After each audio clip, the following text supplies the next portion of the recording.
My name is Laura Mitchell, and I never imagined that what started as a casual family gathering would turn into one of the most terrifying nights of my life. My husband, Mark Mitchell, had always been protective and confident, traits I admired when we first met. But that night, his anger revealed a side of him I hadn't seen before. It was my aunt's birthday, and the whole family had gathered at my parents' house. Balloons, homemade cake, and a living room crowded with relatives created a lively, cheerful atmosphere. I was excited to spend time with everyone, but I also knew that Mark's mother, Evelyn, had a habit of pushing boundaries and expecting obedience, especially from me. The conflict began when Evelyn asked me to help with something in the kitchen, moving heavy trays of food to the table. I politely declined. "I'm happy to sit here and help with serving, but I can't lift those by myself," I said, trying to stay calm. Mark immediately jumped in, his tone sharper than I expected. "Laura, you need to do what your mother-in-law asks. Stop arguing and help her." I shook my head. "Mark, I'm not arguing. I'm just saying I can't do that right now. It's heavy, and I don't want to hurt myself." That's when his voice escalated. "No, you will do it." I said so. I stepped back instinctively. "Mark, don't touch me. I'm not comfortable with this." But he grabbed my arm, not aggressively at first, just enough to pull me closer, and yelled, "I'm your husband. You do what I say." The room froze. Relatives stared, unsure how to react. Evelyn looked pleased, as if the tension validated her authority. I felt my heart race, my mind scrambling for a way to protect myself while keeping the situation from spiraling further. I pulled my arm free, holding my hands up.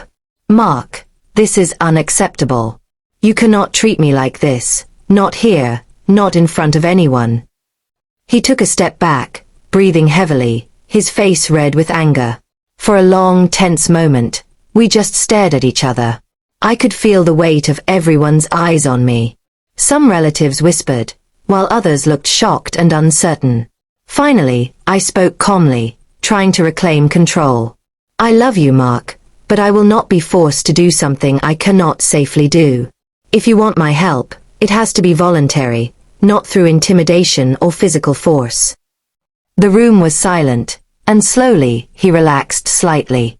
His hands dropped, and his anger shifted into a mixture of guilt and frustration. Evelyn, realizing that her son's behavior had gone too far, muttered something about needing to check on the cake, effectively diffusing the situation. After the party, we sat in the car in silence. I felt shaken, but determined not to let fear dictate our marriage.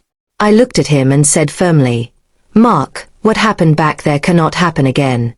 You cannot raise your voice and physically grab me. That is not acceptable under any circumstances." He nodded, his voice quiet. "You're right, Laura. I lost control. I'm sorry. I never should have. I don't know what came over me." We spent the rest of the night talking, openly and honestly, about boundaries, respect, and how anger can quickly cross lines if left unchecked.